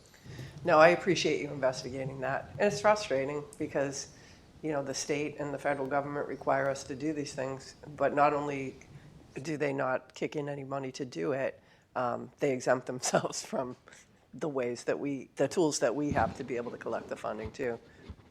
Yeah. And Jim, this also includes nonprofits in the town as well? No, they're not exempt. Everyone, unless they're municipal or state, would be liable for their impervious area if it's over the one ERU. You So could have they are responsible, so that Stonehill and any other. Exactly. Right, okay, okay. Yep, we did talk about those, and the more, it's important to differentiate a tax versus a fee. And this, the way it's structured would bring in approximately $1.3 million in annual revenue, well below some of the numbers we tossed out earlier, but this is a long-term infrastructure investment. So this is a start in starting to address some of the problems that we outlined earlier. I think this is the only way to go, to be honest. Like, this funding will be dedicated to this purpose. $100 a year to be able to get this type of accelerated investment is really very, very worth the money, and a lot of this stuff just becomes deferred maintenance because there's never money in the operating budget to do this. So we can't get further behind on this. Like, our infrastructure is aging. Those pipes are failing, and we have to have a plan, whether we were forced to or not. It's the right thing to do, because the longer we wait on these things, those costs just keep escalating and escalating. And it's time. It's the time to do it, and for all the reasons that you're showing. Yeah, I will say just on this slide, as a resident, I think the options, the way it was presented to me, if I could summarize it, is that federal or state government is requiring these increased maintenance and enhancements of this infrastructure. Our choices are to ignore, which I don't think is wise, until we can't or until we're forced to address it. In terms of funding, I prefer a fee that we know will be allocated to the investment in this infrastructure. I believe the other options would be either the DPW must at some point find this money, for lack of a better term, to address this, which means reducing other services that they provide, or putting the town in this situation to ask for an override again. So I think this is, there's really no silver bullet solution, but I do believe this is the optimal trade-off we can make as citizens. I agree. So. Would this be billed as like a separate quarterly bill that would come, or how would that be streamlined? Or That's a great question. That's something that we're discussing now. We believe it will be something we'll put on an existing bill, like our water bills. okay, There are some people that will get a utility bill that don't get a water bill, so there's a little bit of work we have to do in there to figure that out. But that's our goal, is to not have a separate utility bill, so it would be a little streamlined. Excellent. And economy of scale. Okay, thank you. I will say one piece of feedback we received from the public when they did attend, why aren't we calculating per parcel, per resident, per single family home? My plot's smaller than yours. Why should I pay more the same as you? We tried to address that in a few different ways, but we ultimately thought this shouldn't be really thought of as a punishment of you got a patio, so now you should pay more, or your family needed to put in an ADU for your parents, and now you have more impervious space. But the focus, the hope is really that we have public infrastructure problems, and we want to address this as a community, not as some punitive fee you have to pay if you try to enhance your property in some way. That was the intention. Well, also, if you're talking about $100, the variation for that, what are you going to do? All right, yours is $97.50. Versus $133. Yeah, it's not going to make that big of a difference one way or the other. Right. Very quickly, and we can share these out later. I believe they've already been shared, but there is a QR code that can bring you to the GIS map that you can look up your own property. Again, if you are a resident and the goal is paying pretty much $100 a year, but there are variations like we talked about, so that can bring you to that map to find your property and do the calculation yourself, or find the fee that you would be paying. The potential uses in Easton for the stormwater utility, again, the benefit of a fee and a benefit of utility is it is restricted to stormwater infrastructure maintenance and investments. Debt service for capital equipment, like a street sweeper, catch basin cleaner, a dump truck, equipment operating costs, disposal of those sweepings, personnel, NPDES stormwater permit compliance, and culvert drainage repairs, maintenance, and replacement. Dave, I don't know if you have anything else you want to add. Yeah, so the DPW on our annual capital request. We just went through this process recently, and those three things are all been deferred, right? Because we don't have money. So that's a recommendation going to be to town meeting to not fund those because we just don't have the money. So this is an opportunity to be able to fund those items through the stormwater utility and keep, on a rotating basis of 12 to 15-year lifespan of those vehicles that are essential for stormwater quality and stormwater maintenance, funded and refreshed without having to hit the general fund. And then on the personnel side, it's not anticipated that we're going to hire additional people. It's more we'll be allowed to shift, at least initially, from the general fund to our enterprise fund of stormwater. So take some of that burden off the general fund. Okay. All right, in terms of next steps, like we said, really next step is town meeting will vote on whether to adopt the utility in May of 2026. If it's approved, start developing the stormwater regulations for adoption by the select board, which would be acting as the stormwater commissioners in June of 2026. And then billing could begin in fiscal year 2027. For what it's worth, if anyone would like a presentation or a conversation about this, members of the committee, especially myself, would be happy to go as long as it works within our schedules or meet with your committee or group who wants to learn more. In conclusion, a stormwater utility provides stable, dedicated funding, equitable cost allocations based on runoff contribution, compliance with federal and state mandates, and it significantly improves infrastructure resilience and water quality. Excellent. Great. Jamie. Thank you both. Yeah, no, I had the opportunity to, second time I've seen at least, I think, the majority of the presentation, and their team has certainly thought through it. And it is something we've talked about Bay Road, and Jim, you brought it up, that we're fortunate in the incident that happened that it wasn't a resident driving across and having the failure in the roadway. So to be able to get out ahead of this and not be quite as reactive, a little more proactive, so thank you. Yeah, like the intention that went into it, the intent that went into it, and as you mentioned, Jim, the fact that it's a fee and it's very easy to see where the funding is going. It's very defensible and a critical need. So, thank you both. I want to thank David for bringing this to our attention originally so that we could create this group and really address some very significant issues that we have that needs to be addressed. There's just no question about it. So I thank you for that, and thank you, Jimmy, for chairing the committee.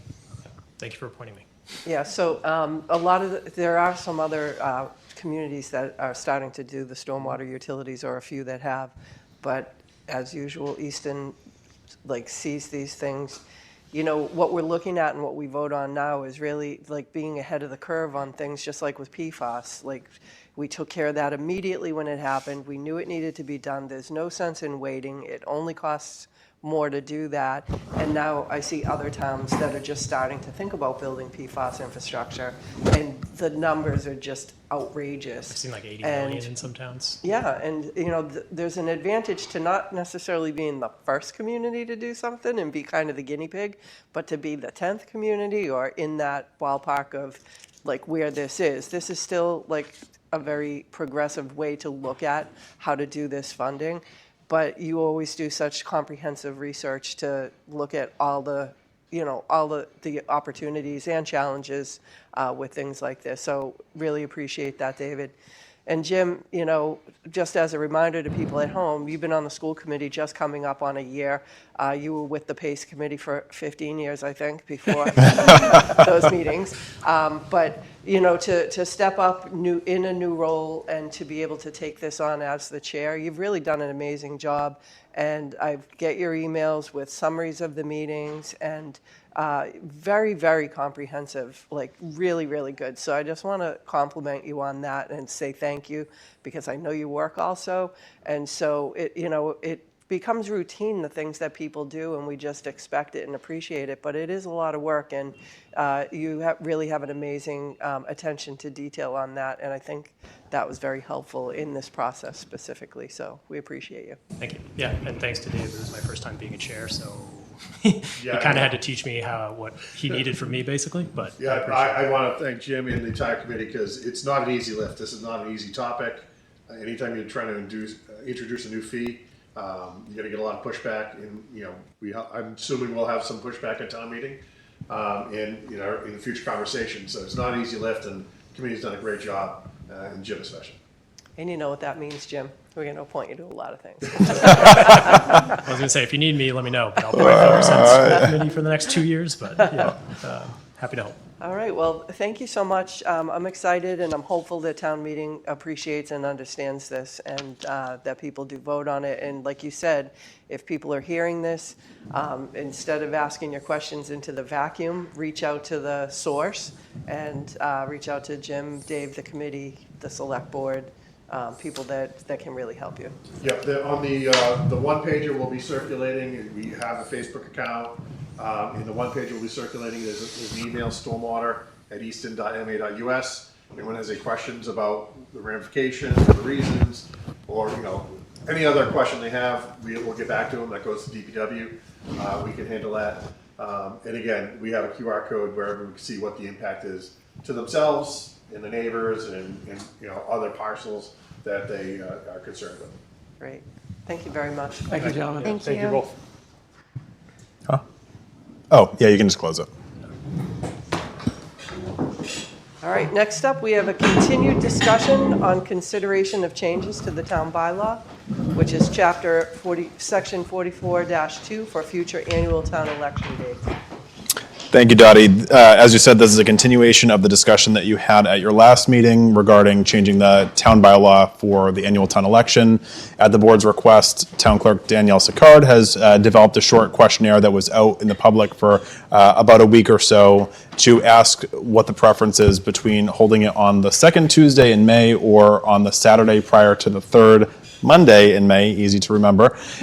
And results from that online questionnaire were included in your packet for review. Just of note, on the first question, you'll see that 34% chose Tuesday, 19% chose Saturday, and then 46% said either, because both would be better than having the election during April school vacation. Another question later on in the survey asked between having students in the building during elections, availability to get to the polls, and cost control based on what's on the ballot. It was clearly the availability to get to the polls that was the clear front runner, with 74% marking that as most important. So as a reminder, this discussion is just to give direction on how we form the town meeting warrant article, and then at a future meeting, we'll have it back again to vote on including and recommending it. And Danielle is here with us tonight in case you have any other questions. I don't think this is any surprise. I think this is the way the board, with the discussion, and what we were leaning towards anyway. Whatever date we pick is not going to make everybody happy. So I think we have the ability to move the date around a little bit, because we're looking at a window that we're talking about, not necessarily a specific date. So we do have the flexibility in there if we want to do that. But I think it looks pretty clear that Tuesday is what people think will be the best day. Does the board still feel that was? Yep. And Jamie, you said that you really cared about not having it like the Tuesday right after April vacation. Correct. Because families are still Getting back in the groove. And, worrying about how to get their kid back to school and out of bed for the first day after vacation, and not worrying about trying to get to the polls. That's right. And to give our candidates more time as well for, getting out and speaking with constituents prior to the vote. Yep. Jen? I just think Tuesday's great because you're not competing with sports at the high school complex on the Saturday, which, as Craig knows, can be quite a beast of a thing. So I think it's a very good choice. Yeah, I agree. I think that it makes the most sense to do it on a Tuesday and away from the April vacation, definitely. So the second Tuesday in May is what you're leaning towards? Mm-hmm. Great. I didn't know if you had any questions from, Thank you for did. putting all of the background information together so the board had what they needed to be able to make a decision, so I appreciate that. You're welcome. Yeah, and I appreciate you putting together the survey, because that, I think, really supported what we were thinking. Yeah. And people hopefully have their say, and just to remind people that voting is the most important thing that you can do in a town to see the change that you want.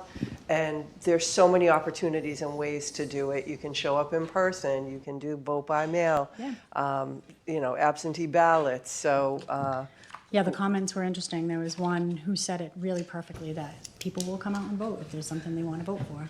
Right. A lot of good feedback on Yeah, no, the it was comments as interesting well. to see the feedback. I was fascinated by it, Yeah. you know what we should do is put on there every time to give the select board a raise to like $20,000 a year, and then everyone would come out to vote on See that. what happens there. Exactly. We need something controversial on each ballot. Yeah, I'm excited about you guys making a change that makes it a permanent date that we can look at, that we know will work, that isn't going to be around April vacation, and then also giving you the opportunity to make a range that in the future will, be utilized if needed. Yep. Otherwise, it would be the standard date. I think that's better for the schools. I think it's better for our office if we have kind of a standard date, and, only if something else comes up, make sure that it makes sense, the date range, that we're not going to inadvertently find ourselves in a situation like we did the last time that we made the change. Well, we appreciate your guidance on this. Yeah, welcome. Yeah, thank you, Danielle. Thank you, Hey, Danielle. Danielle. All right, next, vote for the acceptance of the Community Compact IT grant for $35,000. So I am pleased to announce that we have been awarded a $35,000 grant under the Community Compact IT program to redesign the town's website. So the Federal Department of Justice has just finalized, well, not just, at this point, it's been a couple of years, has finalized a rule requiring municipalities to ensure websites, mobile devices, anything that is digitally facing that we, anything that's digitally facing that is public facing has to meet certain ADA accessibility standards with compliance required by next April 2027 for populations 50,000 or more. If it's 50,000 or less population, but if it's 50,000 or more, they're already required to meet that standard. So this grant will pay for the design costs as well as training on the new web platform and other documentation that would be required to make sure that as we move forward that everyone's rowing in the same direction in terms of accessibility for our digital resources. And of note, our website has not been redesigned in close to a decade, so it's sorely in need of a little zhuzh up, and we will be happy to have that, and we'll be working with a consultant to be able to help us through that process. So I recommend that the board vote to accept this grant. Excellent. Any comments, questions? Yes, Thank you. excellent. Congratulations, and thank you for the grant writing on that. Sure. I move to accept the Community Compact Information Technology Grant of $35,000. Second. That's Bodger and Stacy, all in favor? Unanimous. Next, a vote for a contract award for Southeastern Regional Services Group for the Department of Public Works, Capone Brothers. Yes, thank you, Dottie. So this is actually, at a previous meeting of ours, we had a whole host of Sursage contracts that were before you, and this one was just omitted accidentally. So we're just bringing it back up, and it's between March 1st of this year and February of next year, and I recommend approval. Okay. Any questions? No? There's no amount tied to it, just award the contract. Correct. For Southeastern Regional Services Group, Department of Public Works Services, Capone Brothers, from March 1st of 2026 to February 28th, 2027. Second. So that's Bodger and Stacy, all in favor? Unanimous. Next, the acceptance of a gift to the Easton Fire Department and Community Emergency Response Team, otherwise known as CERT, from the Easton Charitable Trust. Yeah, so as you said, Easton Fire Department has received a very generous donation from the Easton Charitable Trust. Chief Alexander has put together a memo that was included in your packet requesting consideration of acceptance of this gift, as well as a letter thanking the trust for their donation. And I also recommend the board vote to approve. That's a very generous donation of $11,000, and that will really go a long way for the CERT team and the fire department. So thank you very much. The Charitable Trust, people know them as the Festival of Trees, And it is so much more than that. So they do pick certain organizations in the community and are very generous in their support. So a lot of people put in a lot of work to make those events happen, and we really appreciate that. So I move to accept the generous gift from the Easton Charitable Trust to the Easton Fire Department and Community Emergency Response Team. Second. That's Bodger and Stacy, and I think this is a roll call vote for accepting a gift, yes or no? Why not? Yeah, just in case. Stebbins, yes. Stacy, yes. Full Janetti, yes? Bodger, yes. Okay, I might have just been making that up, but it doesn't hurt. Never hurts. Item 16, continued discussion of the fiscal 2027 override and budget update. We can learn more about the fiscal 27 budget at www.easton.ma.us/budget. And it seems like a silly thing to comment on, but it really makes it so much easier to see these rather than the big, long names. So I appreciate you doing that. The links. Those little details of the links are really important, so thank you, Sean. Yeah, the second I see a 25-character link, I'm out. So we try to make it as simple as possible. This is just a recurring item that we've had, as you remember, last meeting on the 23rd of March, we had Budget Change Memo 1, which outlined a balanced FY27 budget with no stabilization or free cash for the first time in many, many years. I have since made that same presentation or similar to the Finance Committee and the Capital Planning Committee. As you all know, the board will participate in our annual budget hearings this Wednesday in a joint meeting with the Finance Committee at Frothingham Hall, 6 p.m. The meeting will be in person and broadcast on ECAT, but it won't be a hybrid meeting just because there isn't hybrid capabilities at Frothingham. And you'll hear presentations from all the larger departments in the same format as we had last year, where Wendy and I will present general government, fixed costs, and then the larger departments, police, fire, DPW. We'll also have Ian from the library come in. We'll also have Holly and Mark from Southeastern Regional, as well as our own Easton Public Schools who will be presenting as well. Excellent. Also of note, we have completed the requirements necessary for the municipal red book. So that has been sent to the printer. So we should have that landing in mailboxes over the next few weeks. And that'll give voters the opportunity to see a summary of both questions as well as the yes and no argument. And so that was a big task for a department of two. And I really want to thank Elizabeth for all the work that she did to make that happen, formatting it, proofing it. She was really a big help, and I want to thank her for her time and effort on that. And there were a lot of time constraints in that. By the time that you're able to start that and finish it, it had to be done in a really fast turnaround. Yeah, So. Yeah, it was like a week deadline. Yeah. So it came up quick. Also, on that note about the override, I'm working on a set of frequently asked questions to go on the override page, just like we had last year. I know there have been a lot of questions about process, and I want to remind folks about what that entails going through the override with the two-step process. And there's been some other questions, one of which has been about when the money is approved, specifically earmarked for both of those questions, what happens to it in subsequent years? So that's been a frequent question. Dottie and I, we had talked about that a little bit. So do you want to take that?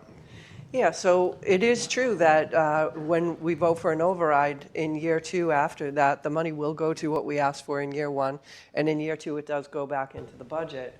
But part of the reason that we are elected and we are stewards of the taxpayer dollar we know that what the intention of this is to fund those firefighters. Now, when the override didn't pass last year and we had opportunities to hire people during the year, we didn't because we were very unsure of what was going to happen this year. It not only is not the right moral thing to do to hire people knowing that they're not going to make it a full year, depending on what happens. But it's also not practical from a fiscal standpoint because then there's benefits and unemployment that the town has to pay for. So we are careful about that. What I would say is, for me personally, and the other board members can chime in with their thoughts, is that when we hire personnel for that important, they will be funded the following year, even if we have to cut something else. But that is really critical, and I would not support anything that takes away the funding for that after that first year either. So people have to take us at our words. There's no law requiring us to do it, But that's how I feel about it. I don't know if anyone else wants to. People do have some power in this though, because they can also stand up a town meeting and not approve a budget that doesn't include that. So That's correct. residents can also hold our feet to the fire. So there's multiple levels of transparency and accountability here. Yep, you're right. Jamie? Yeah, it's, I mean, town meeting is going to be, I think, critical in us learning where people, where, you know, obviously the vote first before town meeting, but the vote's going to tell us a lot. And then we know that we're not out of the woods moving forward too, that this is a first step, and that we're going to have a challenging following fiscal year. So yes, I am wholehearted. I hope that everyone comes out. I hope everyone comes and exercises their right to vote, and everybody shows up at town meeting to help appropriate the funds. Yep. This is a critical vote. We've all been saying it for quite a while, since last June. And when we see the Chief Alexander and Chief Boone come here and talk about what stresses there are on our public safety individuals, and when Dave Fields talks about the roads and bridges, et cetera, the things that we need to do, that we can't just continue to put off. And tonight's example of the kinds of work that our police department does in this town, and how much we need to support them. And it's a priority for me, and it's been a priority, I think, for this board for quite a while. And you're right, Dottie, we could have asked for a lot more, but the chiefs were clear. This will help us get back to at least a reasonable level of staffing to allow our guys and women not to have to work so many hours of overtime. And I think it's significant that I've started to see signs from the police and fire department out there in support of the override. And I think that is very significant, because they are the ones who are their feet are put to the fire when they have to respond. And I think it's important that they're supporting it now. Great. All right. I look forward to the FAQs. And thank you for taking that on. Of course. All right. The next item is May 18th, 2026, Annual Town Meeting Warrant Review.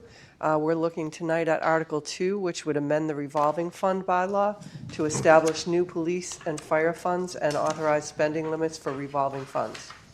So we just like you said, just have the one. The 21st, our next meeting, will have a whole host of other articles that we'll be voting on, because we're waiting on some outstanding information on a handful of them, and so we'll have a flurry of those for your review then. But this actually was already recommended.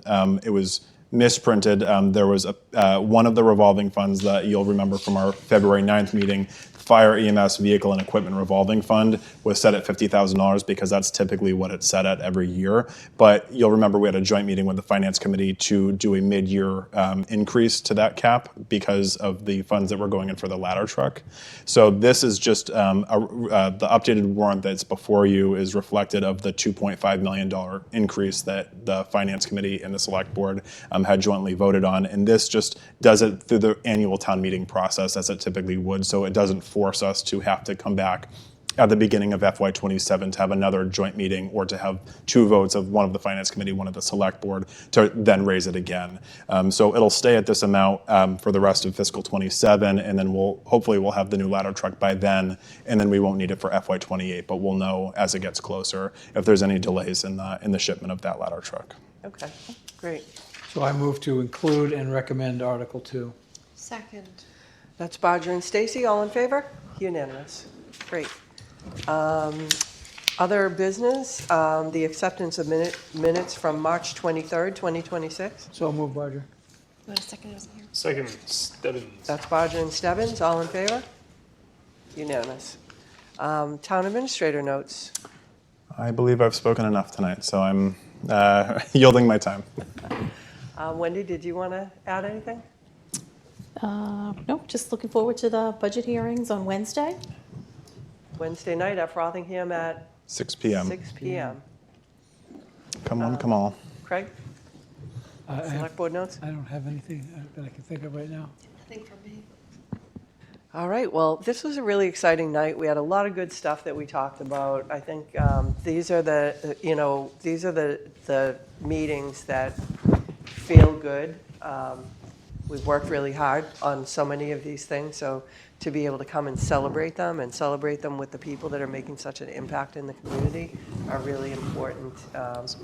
Just seeing all those little kids in this room with their parents, and then the officers' parents, and boy, the man that was in that accident is so lucky that they got there when they did, that they had those two bystanders that jumped in and helped. I mean, these are just amazing stories. So, you can't make this stuff up. And this is just the things, these are just like some of the more prominent things that have happened, but they're doing this stuff all the time, So there's just a lot to be appreciative of, and I guess we'll end this with gratitude tonight for all the people serving our community.